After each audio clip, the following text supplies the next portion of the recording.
were just hearing from the CEO of Qatar Airways just a moment ago, talking about how he sees competition developing in the Gulf region. One of the airlines that he was talking about is brand new. Riyadh Air has just launched. Its CEO is Tony Douglas, and he joins us now here on set. Great to see you. You definitely win the competition for the best jacket of the air show so far. So great to see you, and great to see the jacket. Look, I can see the aeroplane just down here behind me. New livery just been unveiled. What kind of an airline is Riyadh Air going to be? So, absolutely delighted to be here at the Paris Airshow, and forget the jacket, I hope the livery wins the prize for the best livery, because that's what we set out to do. It's clearly a very definitive design. It speaks with a modernistic twist to what Riyadh, the capital city of the Kingdom of Saudi Arabia, is all about. And I'm sure many people agree that it certainly stands out in a crowd. It's actually going to be one of two liveries, and the second livery will release that later on this year. So it'll be an operation with two beautiful liveries, which are making a statement about an airline which, because it's one of the biggest startups in recent history, it has no legacy, obviously, of any form. So we'll be a true digital native.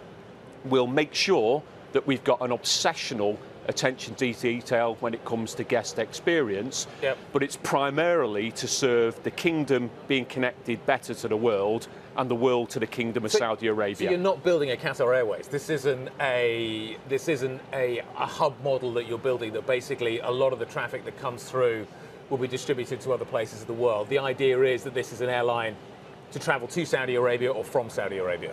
That's absolutely right. You know, we're talking about a traffic mix at the moment in the low 90s, which is point to point. We've got the biggest population within the Arabian Peninsula, and of course it's the second fastest growing economy in the world, a G20 country. Put simply, Riyadh, the capital city, isn't well enough connected today. And in terms of what we're there to do is to make sure that we can get global connectivity into the capital city. There's trillions of dollars being spent on world-class destination attractions, the likes of Neom, Alula, Red Sea resorts. It's also to allow the world to be able to connect into the kingdom with a high-quality camera to be able to experience that as well. Okay, so are you building? Saudi Arabia wants to promote its tourism. Are you building this for a tourist market, or is this, as you say, a business market? Saudi Arabia is growing very rapidly. It's actually both. So obviously all successful economies have global connectivity. Because we're growing so quickly, it's primarily to be able to connect the kingdom to the world in that way.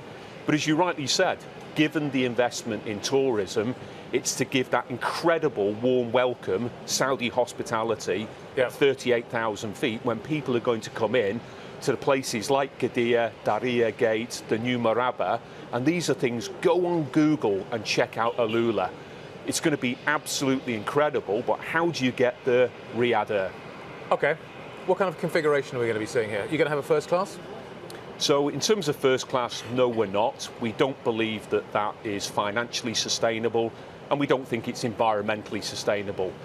We'll be teasing and revealing in the way in which I've already done. Two liveries, so the second one later on in the year. It will be as standout as this first one, as a statement of our intent. The interior product will be Q1, Q2 of next year. It won't have a first class, but what's inside is going to be really exciting. But it's going to be business class, premium economy. That's correct, but all three of them will redefine the standard of what you'd expect in business plus, premium economy, and an amazing economy product. So you're going to out-luxury Qatar, you're going to out-luxury Emirates? This is about serving the citizens of the Kingdom of Saudi Arabia, the standards that they deserve.